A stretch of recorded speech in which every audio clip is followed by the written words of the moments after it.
창세기 43장인데요. 스토리가 매우 단순합니다. 두 번째 방문이죠.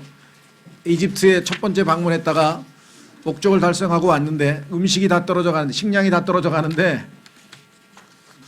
두 번째 올 때에는 베냐민을 안 데리고 오면 절대 나를 볼 생각을 말라 이렇게 했기 때문에 아버지는 요셉은 죽은 걸로 착각하고 있고, 시므온은 지금 인질로 잡혀 있고, 혹시 베냐민까지 끌려가서 돌아오지 않으면 어떡할까 싶어서 지금 야곱이 망설이고 있는 와중에 기근은 깊어가고, 그래서 지금 긴박한 필요, 지금 잘못하면 온 가족이 굶어 죽게 되는 그런 상황까지 지금 와 있는 상황이 되었습니다. 자, 그래서 오늘 이 창세기 43장으로 가보겠습니다. 창세기 43장 1절서부터 우리 14절까지 상황은 어떻게 전개될지 한번 보겠습니다. 그 땅에 기근이 심하더라. 뭐 예언했잖아요. 7년 동안 기근이 심하게 될 것이라고 예언을 했었죠. 하나님께서. 그들이 이집트에서 가져온 곡식을 다 먹으매. 그렇습니다. 그들의 아버지가 그들에게 이르되 다시 가서 우리를 위해 양식을 조금 사라 하거늘 유다가 그에게 말하여 이르되 그 사람이 엄히 우리에게 단언하며 이르기를 너희 동생이 베냐민입니다. 너희와 함께하지 아니하면 너희가 내 얼굴을 보지 못하리라 하였은즉 아버지께서 우리 동생을 우리와 함께 보내시면 우리가 내려가서 아버지를 위하여 양식을 사려니와 아버지께서 만일 그를 보내지 아니하시면 우리가 내려가지 아니하리니 그 사람이 우리에게 말하기를 너희 동생이 너희와 함께하지 아니하면 너희가 내 얼굴을 보지 못하리라 하였나이다 하매. 정직하게 상황을 있는 그대로 말씀을 드렸습니다. 다행이죠. 좀 변했죠. 예전에는 아버지의 아들인가 한번 보소서 하고 요셉을 팔아먹고 그 옷을 찢어서 거기다가 막 피를 칠해가지고 마치 짐승에게 물어 뜯긴 것처럼 아버지를 속였는데, 그렇죠? 질투가 나서 동생을 팔아먹고 아버지를 속였던 자들인데, 이번에는 그래도 아주 있는 사실 그대로 정직하게 지금 이야기를 했네요. 유다의 변화에도 우리가 주목을 좀 해야 될 것 같아요. 그 정말 어처구니 없는 짓을 저질러 가지고 망신을 당하고 나서 정신을 차렸는지 아주 이 건전한 모습으로 조금씩 변해 가는데요. 자, 그래서 6절 이스라엘이 이르되 너희가 어찌하여 너희에게 또 동생이 있다고 그 사람에게 고해 이같이 내게 해가 되게 하였느냐 하니. 왜 하필이면 동생 얘기를 해가지고 일을 이렇게 꼬이게 만들었는가, 이렇게 지금 얘기를 했어요. 그들이 이르되 그 사람이 우리의 형편과 우리의 친족에 대해 엄중히 물으며 말하기를 너희 아버지가 아직 살아 있느냐 너희에게 다른 형제가 있느냐 하기에 우리가 그 말 뜻에 따라 그에게 고하였나이다. 그가 말하기를 너희 동생을 데려오라 할 줄을 우리가 확실히 알 수 있었으리까 하니라. 아니, 그런 요구를 할 줄 우리가 어찌 알았겠습니까? 질문을 하니까 아버지 아들들은 정직하게 그냥 사실을 있는 그대로 얘기를 했는데 갑자기 동생을 데려오라고 하니까. 8절 유다가 자기 아버지 이스라엘에게 이르되 그 아이를 나와 함께 보내시면 우리가 일어나 가리니 그러면 우리와 우리 아버지와 우리의 어른 것들도 살고 죽지 아니하리이다. 이제 식량이 없어서 굶어 죽게 생겼는데 내가 그를 위해 보증인이 되리니. 이거 아주 중요한 얘기가 나왔네요. 보증인이 되리니. 이 surety라고 하는 단어가 보증인, 또 earnest, 성경에 보면 성령께서 우리를 보증인으로 안에 들어와 계신다 할 때도 이 용어가 많이 쓰이는데요. 자, 아버지께서 내 손에서 그를 요구하소서. 내가 만일 그를, 베냐민이죠, 아버지께 데려다가 아버지 앞에 두지 아니하면, 못 데리고 오면, 가서 뺏겨서 인질로 잡혀서 만약에 못 데리고 오면 내가 영원토록 비난을 받으리라. 우리가 지체하지 아니하였더라면 분명히 지금쯤에는 두 번째 갔다 왔으리라 하니. 아버지가 계속 안 보내니까 지금 못 가고 있지 않습니까? 11절 그들의 아버지 이스라엘이 그들에게 이르되 이제 어쩔 수 없이 그리해야 할진대 이렇게 하라. 뭐 이제 상황이니만큼 나도 결단을 내리겠다. 이 땅에서 나는 가장 좋은 열매를 너희 그릇에 담아 그 사람에게 예물로 가져갈지니. 자, 밀, 소위 말하면 우리가 주식을 먹는 것은 없어도 소위 말하면 이 지역에서는 특산물은 있습니다. 그러니까 어떤 분들은 이거 먹으면 되겠네. 근데 뭐 밤낮 뭐 과자나 무슨 이런 주식 없이 밥 안 먹고 실제로 살아가기는 어렵죠. 자, 있는 건 뭐냐? 유향 조금과 꿀 조금과 향료와 모략과 견과와 아몬드니라. 이건 이제 이 지방에서 나는 특산물이죠. 예, 근데 밀이 지금 농사가 안 되고 있어요. 또 너희 손에 2배의 돈을 가지고 가되 너희 자루 아귀의 도로 가지고 온 그 돈을 다시 너희 손에 가지고 가라. 혹시 그것을 못 보았을 수도 있느니라. 자, 요셉이 형들을 테스트하기 위해서 돈을 받았는데 그 돈을 다시 집어넣었단 말이죠. 그래서 와보니까 이제 돈을 다 값을 치르고 온 줄 알았는데 자기들이 낸 돈이 도로 자기들 그 식량 자루에 다 들어있어서 지금 뭐 당혹스러워하면서 이거 하나님이 우리를 정말 죄를 밝히시려고 하는 거 아니냐 하면서 지금 막 그런 상황인데, 야곱은 혹시 또 모르니까 다 가져가라. 그러니까 지난번 돈도 내고 이번에 그 양식 살 돈도 또 가져가고 치밀하죠. 그리고 이제 드디어 13절에 너희 동생도 데리고 일어나서 다시 그 사람에게로 가라. 그런데 13절을 결단할 수 있었던 이유가 있어요. 그것은 뭐냐? 14절에 하나님에 대한 신뢰를 회복한 것이에요. 야곱도 지금 많이 성장해 가고 있죠. 많이 성숙해 가고 있어요. 그래서 보이지 않는 가운데 기도했겠죠. 왜? 지금 식량은 다 떨어져서 날마다 이제 겨우 뭐 견과류 뭐 이런 걸로 해서 때우는데 더 이상 미룰 수 없다. 자녀들을 가족을 부양하기 위해서는 내가 결단을 내려야 되겠다. 14절 하나님 곧 전능자께서, 이 전능자라고 하는 표현은 성경에 11번 나오는데 그 중에서 놀랍게도 창세기에 4번 나오고 계시록에 6번 나와요. God Almighty가. 그런데 창세기에서는 항상 야곱과 관련이 되어서 나오고, 계시록에는 하늘과 땅에 대해서 번갈아 가면서 기록되었을 때 하늘과 관련될 때만 또 기록이 되어 있어요. 그러니까 이게 지금 하나님의 이름들이 어떤 상황에서는 어떤 이름을 쓰시고 어떤 상황에서는 어떤 이름을 쓰시는가, 이게 굉장히 중요합니다. 전능하신 창조주로 나타날 때에는 우리가 God, 하나님이라고 되어 있지만 인간과의 관계를 맺는 하나님일 때는 항상 주님으로 나와요. 여호와죠. 그러니까 여호와, 히브리어로는 여호와인데 우리말로 번역하면 주님이고 영어로는 Lord 이렇게 해서 나오는 것은 관계를 맺는 하나님이라는 뜻입니다. 그러니까 하나님의 이름이 또 치유자로 나타날 때는 뭐 라파, 여호와 라파로 나타나고, 준비하시는 분이라 할 때는 여호와 이레로 나타나고, 그러니까 하나님의 이름 하나하나는 그 상황에 맞춰서 달라지죠. 자, 그래서 전능하신 하나님께 의탁을 하네요. 하나님 곧 전능자께서 그 사람 앞에서 너희에게 긍휼을 베푸사. 이것이 야곱이 하나님 앞에서의 자세입니다. 우리는 항상 하나님 앞에서 긍휼을 필요로 하는 사람이죠. 뭐 떳떳한 게 하나도 없습니다. 하나님이 불쌍히 여기지 아니하시면 아무것도 할 수 없는 존재라고 하는 것이죠. 성경에 보면 하나님의 긍휼이 우리에게 나타났다라고, 복음의 첫 단추가 바로 긍휼임을 성경에서 얘기합니다. 하나님과 우리와의 관계는 이미 비뚤어져서 우리가 하나님과의 원수 관계고, 우리는 하나님은 재판장이고 우리는 지금 피고로서 하나님에게 죄인으로서 하나님 앞에 지금 재판받고 있는 그러한 대상인데, 하나님의 원수고 심판의 대상인데, 하나님 쪽에서 먼저 불쌍히 여기시는 긍휼을 베풀지 아니하신다면 아무것도 시작될 수 없는 사이라는 사실을 알고 있는 거죠. 그래서 정말 그 히브리서 4장에서 하나님께서 우리에게 베푸신 그 은혜의 왕좌의 첫 번째 은혜의 왕좌로 우리가 하나님 앞에 나아가면 그분께서 긍휼을 베푸시고 필요한 때에 도우시는 은혜를 주신다, 이렇게 되어 있잖아요. 그렇죠? 항상 긍휼이 앞서 있어요. 왜냐하면 우리는 긍휼의 대상이죠, 하나님 앞에. 그 다음에 우리는 자격이 없는데도 불구하고 또 하나님께서 베푸시는 은혜, 즉 호의를 받아들이게 됩니다. 자, 그래서 그가 너희의 다른 형제와 베냐민을 돌려보내게 하시기를 원하노라. 하나님께 간구했습니다. 그런데 거기에 또 야곱의 믿음이 있어요. 내가 내 자식들을 잃게 되면 이르리로다.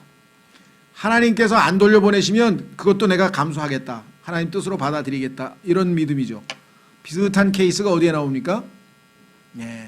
다니엘의 세 친구들에도 그런 믿음이 나왔죠.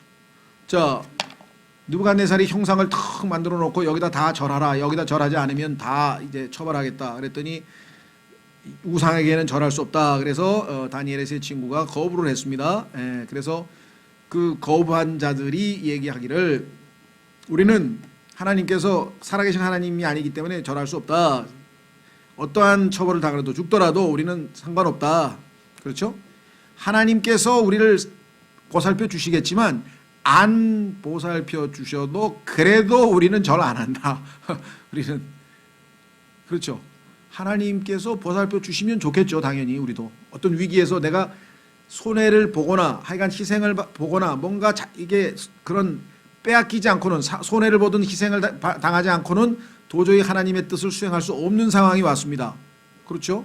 그럴 때는 각오를 해야죠. 그래서 사도행전에도 보면은 복음을 전하다가 너 예수 이름으로 복음 전하지 말라 그랬더니 하나님의 명령에 순종하는 것이 사람에게 순종하는 것보다 더 낫다 하면서 우리는 계속 전할 테니까 그거 어떻게 해요?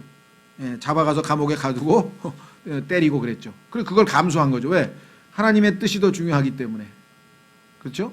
그러니까 많은 분들이 그래요. 하나님께서 너무하시다. 자신의 일을 하는데 하나님께 귀한 일을 하는 사람을 좀 돌봐주셔야지. 그렇게 막 얻어맞고 감옥에 가고 막 빼앗기고 막 자녀들 막 선교사들 자녀들 보니까 막 무슨 벌레에 물려서 죽고 무슨 뭐 해서 무슨 말라리아에 걸려서 죽고 막 이런 일들이 막 비일비재하거든요.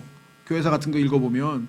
근데 하나님께서 자기의 그 일꾼들의 그 자녀들도 보호도 못하시면서 이렇게 생각하는 분들이 있어요. 근데 그거는 잘못된 건 아니에요. 인간적으로 보면은 그게 맞는 거예요. 그러나 이 사람들도 그게 이해가 안 돼서 괴로워했어. 당사자들도. 그러나 거기에서 한 단계 더 나가서 그럼에도 불구하고 자신의 아들을 아끼지 아니하시고 우리 모든 사람에게 내어주신 분께서 어찌 그 아들과 함께 그 모든 것을 우리에게 주시지 않겠느냐. 이유가 있을 거 아니에요. 아들도 주시는 분이 왜 그걸 못 주시겠어요? 왜 안 지켜주시겠어요? 그 이후에 우리에게 있을 더 큰 유익이 있다는 것을 믿겠다는 거죠. 그러니까 바울 여기 지금 끝부분에 한마디가 참 심오한 거예요. 만약에 원하노라 그랬는데 만약에 못 돌아오면 어떻게 돼요? 그럼 원망만 쌓일 거 아니에요. 그런데 여기는 내가 내 자식들을 잃게 되면 이르리로다. 하나님께서 그렇게 허락하시면 내가 그걸 받아들이겠다라고 하는 신앙생활. 이게 성숙한 신앙생활이죠. 이 각오만 돼 있으면 무엇은 우리가 못 헤쳐나가겠어요? 에스더처럼 죽으면 죽으리라. 그렇잖아요. 하나님께서 죽기를 원하신다면 난 가겠다. 사도 바울이 그러는데 죽는 것이 이익이라 그러더라. 손해도 아니고 이익인데 왜 못 가냐. 그렇죠. 여러분들 죽음이 두려울 때마다 그러세요. 죽는 게 이익이라고 써 있는데 걱정할 거 없는데. 그렇죠. 예. 자, 그래서 교재로 가겠습니다. 급박한 필요가 있습니다. 기근이 지속되고 있었고 이에 야곱은 아들들에게 다시 이집트로 다시 갈 것을 요구합니다. 성경에 보면 그 뭐라고 해야 되나요? 이 피부가 피부. 근데 우리말로는 이게 영어로도 좀 스킨 폴 스킨이란 말이 있는데요. 그래서 뭐냐면 사람이 목숨이 달려 있을 때에는 무슨 짓이든 다 한다 이 말이죠. 그러니까 지금 야곱도 아끼던 베냐민을 할 수 없이 안 보낼 수가 없다 이게. 왜? 다 죽으니까. 예? 자, 그러나 유다는 베냐민이 동행치 않으면 갈 수 없음을 말합니다. 결국 야곱은 유다의 간절하고 절박한 호소와 요즘 표현으로 좀 하면 하여간 그 진정성 있는 호소였겠죠. 아버지에게 정말 진실된 마음을 담아서 그대로 정직하게 이야기를 했습니다. 지난번처럼 동생 팔아먹고 아버지 속이는 그런 자세로 나가지는 않았어요. 예. 그래서 야곱도 마음이 움직인 것 같아요. 그래서 엄숙한 약속에 베냐민의 동행을 허락하기에 이릅니다. 야곱은 형 에서의 마음을 풀기 위해 사용했던 동일한 전략을 세웠습니다. 이것은 전략을 세웠다기보다는 지혜입니다. 그렇죠. 사람은 일단 이게 무슨 속이기 위한 선물 공세가 아니라 그렇죠. 우리는 호의를 베풀어 주시면 고맙겠습니다라고 하는 의사 표시잖아요. 그래서 지금 선물을 가지고 갑니다. 자, 하지만 무엇보다도 그는 아들들 모두를 전능자 엘 샤다이. 이건 뭐 하도 신학하는 공부하시는 분들이 조금 중요한 포인트에 가면 꼭 히브리어 헬라어를 써요. 예를 들면 뭐 코람 데오 그러면 하나님 앞에서 살아야 된다고 또 갑자기 그 코람 데오란 말은 라틴어인데 이 카톨릭에서 사용하는 라틴어도 또 필요하면 갖다 쓰기도 하고 그래서 하여간 뭐 가장 하나님의 히브리어 이름 중에서 유명한 이름 중에 하나가 이 엘 샤타인데요. 창세기 17장에서 하나님께서 전능자 하나님께서 아브라함에게 두려워하지 말라라고 했을 때 처음 계시된 이름인데 자 거기에 의탁을 했습니다. 비록 믿음이 없고 두려워하는 것 같았지만 왜? 계속해서 지금 뭐 왜 그랬느냐 하면서 지금 아들들하고 대화하는 걸 보면은 썩 그렇게 훌륭한 믿음은 아닌 것 같지만 그래도 마음 깊숙한 저변에 하나님에 대한 신뢰가 있어서 결국은 결단을 내리게 됐죠. 그렇죠? 예. 우리도 마찬가지입니다. 뭐 탁 보면 뭐, 그래 하고 그냥 바로바로 뭐 믿음을 행사하는 사람 거의 없어요. 다 주저주저하지만 그래도 마음 중심에 하나님에 대한 신뢰가 있는 사람은 마지막 순간에 이제 결단을 내리게 되는 것이죠. 예. 그래서 야곱은 이 모든 상황을 주관하시는 하나님의 뜻을 인정하기에 이르는 것입니다. 예. 우리가 원하는 대로 됐으면 그건 인지상정이죠. 누구나 다 그렇게 바라는데 진짜 믿음은 예수님의 믿음이죠. 뭐라고 말씀하셨습니까? 내 뜻대로 마옵시고 아버지의 뜻대로, 내가 원하는 대로 말고 아버지가 원하시는 대로 해달라, 이렇게 얘기를 한 그 마지막 기도가 우리 모든 그리스도인에게는 있어야 되겠죠. 우리의 간절한 바람은 아버지께 다 아뢰되 그러나 아버지가 어떤 결정을 하든 우리는 받겠습니다 라고 하는 자세가 신앙이죠. 자, 그래서 우리는 이제 이 급박한 필요에 결국은 이제 보내게 됐습니다. 여기에 보면 보이지 않는 하나님의 섭리적 손길이 있죠. 그것은 뭐냐면 요셉이 꿈을 꿨는데 나머지 11명이 자신에게 절하고 있는 장면이 나왔어요. 그런데 앞서서 절한 사람들은 10명뿐이었어요. 그렇죠? 왜? 베냐민이 안 갔으니까. 베냐민이 안 갔으니까 요셉에게 가서 절하고 음식을 사올 때 꿈이 완전히 이루어진 건 아니죠. 예, 그러나 하나님께서는 정확하게 베냐민까지 보내서 11명의 형제들이 다 요셉에게 절하는 모습을 드디어 이제 보여줍니다. 하나님은 반드시 자신의 뜻을 성취하시는 분이시다, 그런 뜻이겠죠. 자, 계속해서 15절서부터 34절까지 집중하시고 읽겠습니다. 그 사람들이 그 예물을 취하고 2배의 돈을 자기들의 손에 가진 채 베냐민을 데리고 일어나서 이집트로 내려가 요셉 앞에 서니라. 요셉이 그들과 함께한 베냐민을 보고 자기 집의 치리자에게 이르되 이 사람들을 집으로 데려가고 짐승을 잡아 예비하라. 이 사람들이 정오에 나와 함께 먹으리라 하매 그 사람이 요셉이 명한 대로 하여 그 사람들을 요셉의 집으로 인도하니라. 그 사람들이 요셉의 집으로 인도됨으로 두려워하여 이르되, 다른 나라에서 온 사람들은 다 그냥 영빈관에서 먹는데 갑자기 너희들은 총리 공관에서 따로 먹는다 그러니까 이게 좋은 일인데 그렇죠? 이 사람들은 지금 죄를 졌기 때문에 겁이 난 거예요. 이거 우리 다 잡혀서 죽나 보다 이렇게 생각을 했습니다. 누구 말 맞다나 죄 짓고는 못 사는 거죠. 자, 18절 그 사람들이 요셉의 집으로 인도됨으로 두려워하여 이르되 처음에 왔을 때 우리 자루에 도로 돌아온 그 돈으로 인해 우리가 끌려가는도다. 그가 기회를 잡아 우리를 대적하여 우리를 덮쳐 우리를 노예로 삼고 우리의 나귀를 빼앗으려 하는도다 하고, 자신들이 요셉을 팔아서 노예로 만들었잖아요. 그러니까 하나님께서 심은 대로 거두게 하는가 봐, 우리가 노예가 될 차례인가 봐, 뭐 이렇게 생각한 것이죠. 여러분 어떠세요? 신기하게도 뭔 일이 딱 터졌어. 왜 이럴까 하면 내가 그 짓을 과거에 했어. 야, 이게 정확하게 심은 대로 거두게 하시는데 신기하기, 그렇죠? 너무나 신기할 때가 많아요.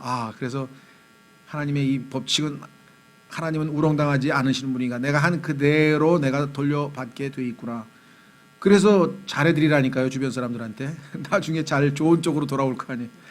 요셉의 집 청지기에게 가까이 가서 그 집 문에서 그와 이야기하며, 청지기, 성경에 보니까 청지기 역할 하시는 분이 성령님이신데 성령님께서 여러분을 예수님께로 이끌어서 인도하실 때의 모습과 이 청지기가 지금 요셉에게 형제들을 데려가고 있는 모습을 잘 비교해 보면 맞아, 예수님 믿을 때 나도 이런 과정을 거쳤지 생각해 보세요.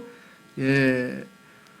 청지기에게 가까이 가서 그 집 문에서 그와 이야기하며 성령께서 우리가 죄인인 것을 자꾸 깨닫게 해주시죠. 이르되 오 선생이여, 뭐 좋습니다. 뭐 선생이요. 영어에 sir, 뭐 우리 말은 제일 존경할 때 그냥 선생님 하니까요. 우리가 처음에 참으로 양식을 사러 내려왔나이다. 그런데 우리가 여관에 이르러 우리 자루를 풀어보니 보소서 각 사람의 돈이 곧 우리 돈이 전체 무게 그대로 각 사람의 자루 아귀에 있기에 우리가 그 돈을 우리 손에 도로 가져왔고 양식을 살 다른 돈도 우리 손에 가지고 내려왔나이다. 누가 우리 돈을 우리 자루에 넣었는지 우리가 능히 알지 못하나이다 하매 그가 이르되 너희는 안심하라. 예, 요셉의 명령을 받았죠. 두려워하지 말라. 너희 하나님 곧 너희 아버지 하나님께서 재물을 너희 자루에 넣어 너희에게 주셨느니라. 너희 돈은 내가 받았느니라. 넘치는 은혜죠. 생각지도 않은 그러한 우리가 생각하는 것보다 훨씬 더 놀라운 방식으로 우리를 대해 주시는데요. 성경에 보니까요, 하나님의 친절이 나타나. 죄인들을 이렇게 친절하게 대접해 줄 수가 있습니까? 이보다 더 큰 친절을 맛볼 수 있을까요? 예. 하고 시몬을 그들에게로 데려오니라. 신기하죠?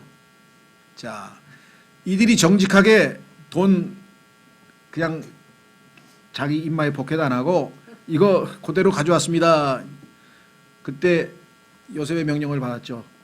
그거는 뭐예요? 그들이 정직한 사람으로 변화됐다는 것이죠. 그들의 변화를 상징적으로 보여주는 사건이에요. 그렇기 때문에 뭐예요? 시몬을 다시 돌려보낸 거죠. 시몬을 그들에게로 데려오니라. 그 사람이 그 사람들을 요셉의 집으로 데려가고 그들에게 물을 주므로 그들이 발을 씻음에. 자, 예수님 만나기 전에 다 준비를 해야 되네요. 우리도. 그가 그들의 나귀들에게 먹이를 주었더라. 그들은 자기들이 거기에서 빵을 먹으리라는 말을 들었으므로 예물을 정돈하고, 아까 향료에다가 무슨 여러 가지 싸왔죠. 견과류하고. 정오에 요셉이 오기를 기다리니라. 그가 집으로 오매 그들이 그 집으로 들어가서 자기들 손에 있는 예물을 그에게 가져가고 땅에 엎드려 그에게 절하니. 11명이 일제히 절하는 순간 요셉은 얼마나 하나님이 정말 신실하신 분이시구나. 드디어 이 꿈이 그대로 성취됐다. 요셉이 그들에게 안부를 물으며 이르되 너희 아버지 곧 너희가 말하던 그 노인이 잘 계시냐? 지금까지 살아 계시냐? 하매 그들이 대답하되 주의 종 우리 아버지가 건강하고 지금까지 살아있나이다 하며 머리를 숙여 경의를 포하니라. 나이가 연로하시니까 어떻게 됐는지 궁금했겠죠. 그가 눈을 들어 자기 어머니의 아들 곧 자기 동생 베냐민을 보고, 자기 어머니의 아들 둘이죠. 자기하고 자기 동생 두 사람이니까 특별한 이 관계니까, 그렇죠. 예, 그래서 베냐민을 보고 이르되 이 아이가 너희가 내게 말한 너희의 작은 동생이냐 하고 또 이르되 내 아들아 하나님께서 내게 은혜 베푸시기를 원하노라 하니라. 특별한 애정을 보였습니다. 요셉이 속 중심에서 자기 동생을 그리워하였으므로 급히 울 곳을 찾아 자기 방으로 들어가 거기서 울고는, 그렇죠? 울컥했겠죠. 얼마나 보고 싶었겠어요, 동생. 그런데 눈앞에 딱 보이는데 형들이 눈치채면 안 되니까 일단 방에 들어가 가지고 이제 울고 이렇게 됐습니다. 자, 얼굴을 씻고 나와서 자기를 억제하며. 참 지혜롭네요. 왜? 급하면 여기서 다 소개해버리면 되는데 이 형들이 정말 변화가 돼서 하나님 앞에 진짜 그 모습인지를 제대로 밝히기 위해서는 아직 테스트해야 될 게 더 남아 있어요. 그래서 그 테스트 한 가지가 남아 있기 때문에 여기서는 밝힐 수가 없죠. 예. 하나님 예수님께서도 우리에게 자신을 드러내실 때에는 정확한 타이밍에, 그때 예수님 믿을 기회가 몇 번 있었는데 그때 내가 왜 못 믿었지? 다 이유가 있을 거예요. 그때 예수님이 안 나타나신 경우가 이유가 있을 거예요. 정확하게 여러분이 예수님을 만나야 할 그 순간에 예수님은 여러분과 저에게 나타나신 거예요. 이들에게도 마찬가지입니다. 지금 막 흥분한 채로 막 너무 기뻐가지고 자신을 드러내진 않습니다. 자, 자기를 억제하며, 억제했다고 하는 표현, 빵을 차리라 하매 그들이 그에게 따로 차리고, 당연하죠. 통치자니까. 두 번째, 그의 형제들에게 따로 차리며, 손님들에게 따로 차렸고, 또 그와 함께 먹은 이집트 사람에게도 따로 차렸으니, 거기에 이제 이집트 관리들도 있고 요셉의 시중들도 있고 공무원들도 있을 텐데 왜 따로 차렸을까? 우리는 여러 번 봤죠. 이집트 사람들은 목축하는 사람들하고는 함께 지낼 수가 없습니다. 그래서 이집트인들은 이 양을 치는 목동들하고는 함께 하지 않는다. 그 가증스럽다. 이렇게 성경에 나와 있어요. 그래서 밥을 같은 상에서 먹질 않습니다. 그래서 따로 차렸고요. 이는 이집트 사람들이 히브리 사람들과 함께 빵을 먹으려 하지 아니하였기 때문이더라. 그러면 요셉은 총리니까 따로 차려줬겠지만, 그렇죠? 이집트 사람들하고도 안 먹는 걸 보면 이 사람이 이집트 사람은 아닌가라고 의심을 할 수도 있었을 상황인데, 어쨌거나 그것은 이집트 사람들에게 가증한 것이니라. 그들이 그의 앞에 앉되 맏아들은 그의 장자권에 따라 막내 아들은 그의 연소함대로 앉았으므로 그 사람들이 서로 이상히 여겼더라. 점점 요셉이 자기 자신에 계시해 주시는 거예요. 여러분들도 주님을 만나기 할 때 이상하게 그날은 왜 거기 가자 그래. 보통 때 같으면 내가 거기 안 따라갔을 텐데 왜 그날은 꼭 거기 가자 그랬을 때 따라갔을까? 그죠? 저도 제 친구들이 어디 수련회 가자면 안 따라가요. 그 연말 연시에 재밌게 술 먹고 노는 때인데 그 뭐하러 수련회 같은데 왜 따라갔겠어요? 근데 하필이면 81년 1월 2일 날 왜 그날은 왜 따라가는지 모르겠는데 묘해요. 꼭 이상하게 가고 싶은 생각에 이번엔 한번 가봐야 되나 막 그래가지고 그냥 반신반의하면서 그냥 가게 되거든요. 나중에 알고 보니까 그게 다 하나님의 보이지 않는 섭리적인 손길이 있었다는 것이죠. 자, 그래서 이상히 여겼더라. 야, 아니 이 사람이 지금 우리 형제 나이까지 다 알아. 어떻게 된 거야 이거? 이제 속으로 깜짝 놀랐을 거예요.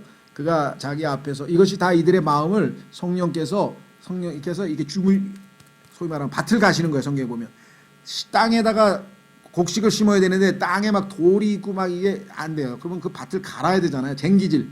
성경에 보면 우리의 마음밭을 갈아야 하나님 말씀이 떨어져야 되는데 바로 지금 갈고 있는 중이에요. 점점 하나님 앞에 겸손해지면서 야 이게 우리 이 사람이 지금 보통 사람이 아니다 이거. 야 어떡하지 뭐 하면서 점점 마음이 부드러워지고 연해지고 있는 과정이죠. 그때 이제 딱 만나는 거죠. 어떤 사람의 죄송합니다. 그가 자기 앞에서 음식을 주에 그들에게 주었으나 베냐민의 음식은 그들 중 어떤 사람의 음식보다 5배나 많았더라. 그들이 마시며 그와 함께 즐거워하였더라. 여기에 참 놀라운 표현이네요. 왜? 예전에 형들 같으면 어떻게 해요? 그들이 시기하였더라. 이래 할 거 아니에요. 뭐야 이거 지금 제일 막내에게 5배. 저게 뭐야 저게 지금. 형들 여기 형님들 다 계신데 했을 사람들인데 자기들이 그렇게 시기했던 요셉에 대한 쓰라린 체험으로 인해서 지금 마음이 많이 주님 앞에 낮춰져서 동생에게 5배 줬는데 그렇잖아요. 이거 보통 일이 아니잖아요. 이 질서 정연한 일종의 그래도 유교적 우리나라의 유교적 스타일로 이 사람들은 아주 나이가 굉장히 따지는 문화권인데 유대 문화권이라고 하는 게 그래서 나이에 대한 얘기가 성경에도 자주 나오는 편이잖아요. 그래서 엘더다 아니면 나이가 더 많다 덜 적다 이렇게 얘기를 하는데 여기서 동생을 이렇게 취급한 것에 대해서 함께 즐거워할 수 있었을 정도로 지금 마음이 굉장히 변화된 상태에 있다는 것이죠. 자, 그래서 교재로 가보시면 융숭한 대접. 자, 융숭한 이 대접이라는데요. 정말 순서에 보면은 아주 정말 신기하기가 그지없습니다. 예를 들면 처음에는 과분한 잔치를 하고요. 그 어떻게 보면 보이지 않는 한 단계가 다 순서대로 지금 이 형들의 마음 문이 열려서 요셉을 제대로 알아보길 수 있는 과정까지 지금 한 단계 차근차근 진행 중에 있습니다. 그렇죠?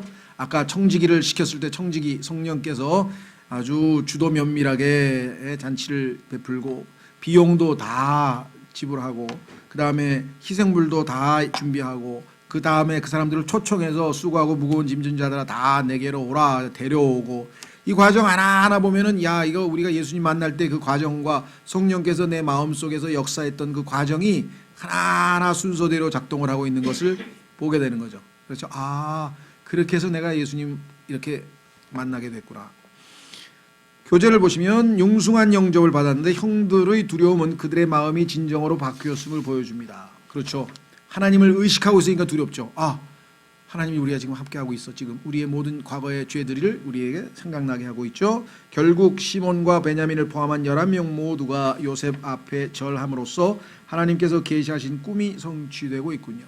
성경은 하나님의 역사죠. 하나님께서 주관하여 이끌어가고 계시죠. 실로 놀라운 섭리적 손길이 아닐 수 없습니다.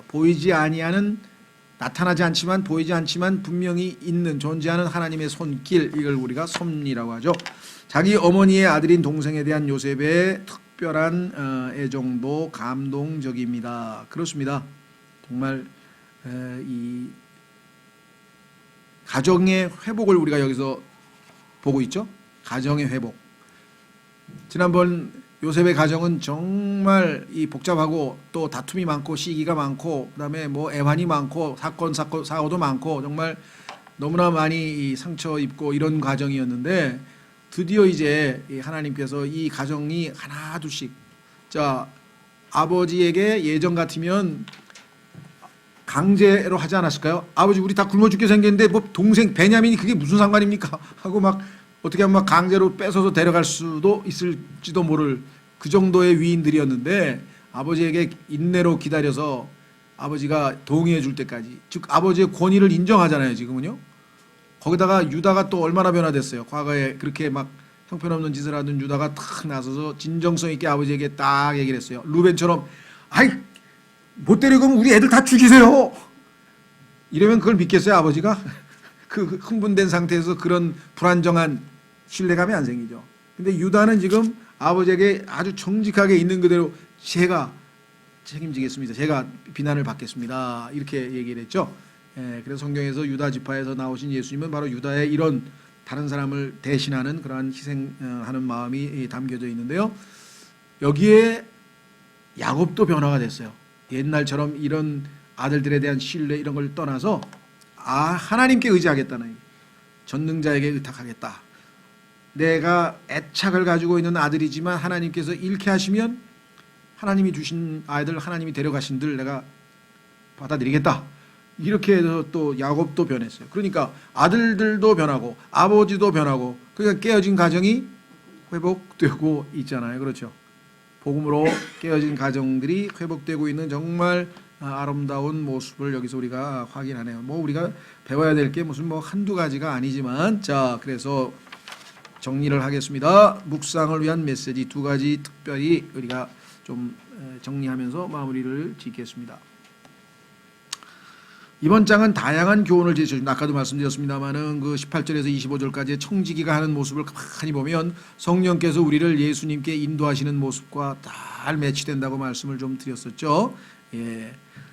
그뿐 아니라 우선 첫째, 야곱이 믿음을 회복한 모습은 오늘날 우리에게 꼭 필요한 모습입니다. 그렇습니다. 여러분과 제가 어느 한순간에 하나님께서 나에게 좋은 것만 주시는 분이 아니고 나쁜 일도 주시는 분이시다. 욥과 같은 믿음, 여기도 마찬가지죠. 다니엘의 친구들과 같은 믿음, 야곱과 같은 믿음. 하나님이 해 주셔도 나의 하나님, 안 해 주셔도 나의 하나님. 그 하나님의 주권을 인정하는 거예요. 그리고 하나님은 절대적으로 내가 보기에 나쁜 일마저도 합력하여 결국은 선을 이루시는 약속을 우리에게 해 주시는 분. 그 신뢰감이 있기 때문에 우리가 때로는 순간적인 손해를 보고도 그래, 난 손해 보고 말겠다. 내 권리를 포기하겠다. 이렇게 되는 거 아니겠습니까? 어두운 면만 바라보던 야곱이 사실을 직시하고 전능하신 하나님을 기억하자. 여기에서 히브리서에 나오잖아요. 믿음의 창시자요 완성자이신 누굴 바라보자? 예수님을 바라보자. 뭘 바라보지 말고, 내 앞에 있는 문제를 바라보지 말고, 내 앞에 있는 어려운 일을 바라보지 말고, 내 앞에 있는 원수를, 내 앞에 있는 그 어떠한 장애물들을 바라보지 말고 눈을 들어 주님을 바라보면 뭐예요? 거기 해결책이 있잖아요. 깊이 생각하라 그러죠. 예수님을 깊이 생각하라.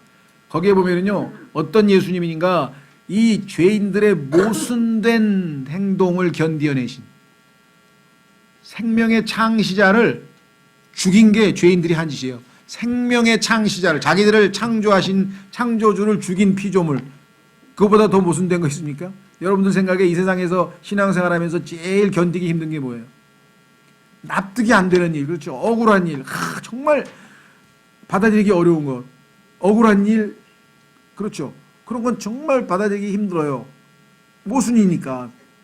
내가 다 합리적으로 생각하고 내가 옳게 생각했는데 왜 나는 손해를 봐야 되고, 못된 짓 한 애는 더 잘 되고, 이게 왜 그러냐? 이런 걸 못 견뎌요, 인간들은. 그러나 그리스도인이어서 신앙이 된 사람은 뭐예요? 예수님은 온 우주에서 단 한 분 의로우신 분인데 그는 불의하게 죽임을 당하셨어요? 그렇죠. 그분은 생명의 창시자인데 죽임을 당하셨어요? 그런 모순을 견디신 예수님을 깊이 생각하면 너희가 못 견딜 모순이, 못 견딜 게 뭐가 있냐, 이렇게 주님은 말씀하시는 거죠. 자, 그래서 하나님을 기억하자마자, 우리도 예수님을 바라보자마자 그의 믿음이 회복되었고 승리가 잇따라서 승리가 뒤이어왔습니다. 그래서 요한일서 5장 4절에 보면은요, 우리의 믿음이 이 세상을 이기는 승리라. 주님에 대한 신뢰가 우리에게는 승리입니다. 두 번째, 형제들 안에 있던 두려움은 강하게 그들을 몰아갑니다. 하나님께서요, 우리 마음이 편치 않고 뭔가 한하고 이게 뭔가 지금 심하고 이럴 때 뭔가 지적하고 계신 거예요. 하나님께서 너 빨리 토설해야 될 게 돼. 토설. 네가 안에 숨겨놓은 죄 그거 바깥으로 토설 안 하면 너에게 하나님과 교제가 될 수가 없어. 이 사람들도 지금 과거에 요셉 팔아먹은 그 죄를 하나님 앞에 토설하고 죄를 인정해야 될 거 아니에요. 하나님께서는 그거를 인정할 수 있는 분위기로 계속 몰고 가죠. 그래서 어떤 분은 그런 얘기를 했어요. 환경은 곧 우리의 하나님이다. 그 얘기는 뭐냐면 환경이 하나님의 뜻이 아니라 하나님은 환경을 통해서 우리로 하여금 하나님 앞에 서도록 만들어요. 딴 데로 못 가고 몰아가. 그래서 나중에 하나님 앞에 딱 서서 그럼 뭐 하나님 앞에 잘못했습니다. 죄를 거해야지 거기서 뭐 어떡하겠어요. 하나님을 피해서 요리조리 피하고 저리 피하고 해봐야 나중에 하나님께서 요리치고 이렇게 해서 몰고 가서 딱 앞에 세우죠. 지금 요셉의 형들이 지금 바로 요셉 앞에 딱 꼼짝달싹 못하고 섰잖아요 지금. 그렇죠. 자, 형제들 안에 있던 두려움은 강하게 그들을 몰아갑니다. 이처럼 하나님께서는 두려움을 사용하셔서 우리로 자신을 돌아보게 하시고 우리에게 경고도 하시고 결국 우리가 아닙니다. 우리 죄송합니다. 고칩시오. 우리를 이끌어 주시기도 합니다. 그래서 하나님의 말씀이 우리에게 경고를 하신다. 자, 한 구절만 찾고 마치겠습니다. 성경에 보니까 구약 성경을 기록한 목적이 나와 있는데 첫째 로마서 15장 4절에 보니까 우리에게 배우게 하려 합니다. 하나님이 어떠하신 분임을 우리는 지금 구약 성경을 통해서 너무나 많이 배우게 되죠. 아, 하나님 이런 분이시구나. 하나님 이런 분이시구나. 하나님을 알아가는 지식에서 성장하고 있습니다. 그런데 그 구약 성경을 통해서 배우면서 하나님께서 우리에게 뭘 하느냐? 위로와 인내를 주신다 그랬어요. 위로와 인내. 구약을 읽으면서 이 경우에 이렇게 하나님을 신뢰해서 믿음에서 어려움을 이겨낸 그러한 성도들을 통해서 우리가 인내를 얻고 나의 처해 있는 처지가 얼마든지 이들보다 더 나은 처지 그러면 위로를 얻고 그래서 결국은 우리에게는 소망이 생긴다. 그래서 구약 성경의 기록 목적이 지금 배움, 인내, 위로, 소망.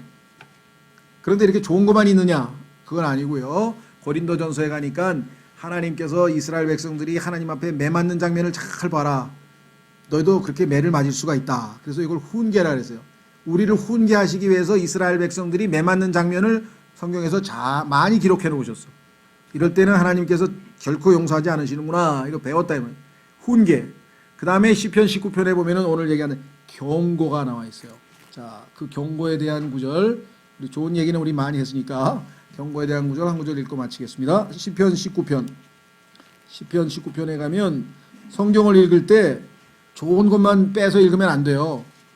긍정적인 것만 빼서 읽으면은 절반의 효과밖에 안 나와요. 반드시 우리에게 훈계와 경고가 되는 말씀도 늘 우리가 유념해서 읽고 순종해야 되겠죠. 경고에 어떻게 반응하느냐에 따라서 우리의 신앙에 어떤 열매가 맺히는지가 써 있습니다. 시편 19편 자 그냥 7절부터 그대로 읽겠습니다. 왜냐하면 하나님의 말씀이 우리에게 어떤 영향을 끼치는가. 주의 율법은 완전하여 혼을 회심시키고 회심 두 번째 주의 증언은 확실하여 단순한 자를 지혜롭게 하며 우리를 지혜롭게 해준다. 두 번째 기능 하나님의 말씀이 어떤 기능을 하는가. 세 번째 주의 법규들은 올바라서 마음을 기쁘게 하고. 여러분들 성경 읽으면서 마음이 기쁩니까? 네 번째 주의 명령은 순수하여 눈을 밝게 하는도다. 우리에게 분별력을 주죠. 밝게 해준다.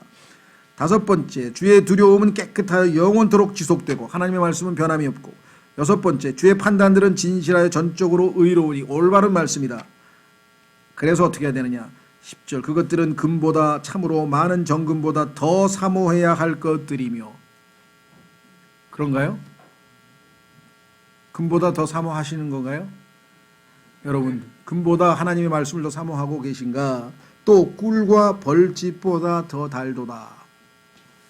11절 주의 종이 또한 그것들로 뭐라 그랬습니까? 경고들을 받나니 그것들을 지킬 때 그 경고를 받아서 지킬 때 큰 보상이 있나이다. 누가 능히 자기 잘못들을 깨달으리요. 하나님의 경고를 받을 때 깨달아지는 거죠. 우리 잘못이. 주께서는 은밀한 허물에서 나를 정결하게 하소서. 또 주의 종을 지키사 고의로 짓는 죄들에서 떠나게 하시고 그 죄들이 나를 지배하지 못하게 하소서. 그리하시면 내가 곧바르게 되어 큰 범법에서 벗어나 무죄하리이다. 오 나의 힘이시여 나의 구속자이신 주여, 내 입의 말들과 내 마음의 묵상이 주의 눈앞에 받으실 만한 것이 되기를 원하나이다. 7절부터 14절까지는요. 하나님이 말씀이 우리에게 가져다 주는 축복을 너무나 상세하게 하나하나 다 기록해놨어요. 그렇죠? 또 묵상하시고 뚝 묵상하시고 하나님의 말씀이 우리에게 가져다 주는 모든 축복들이 여기 다 기록되어 있죠. 예. 다음 시간에 이제 44장 이제 마무리를 이제 짓겠습니다. 그래서 창세기가 이제 잘 마무리되면 또 새로운 공부를 하게 되겠습니다. 자, 이 시간에 다 같이 일어나셔서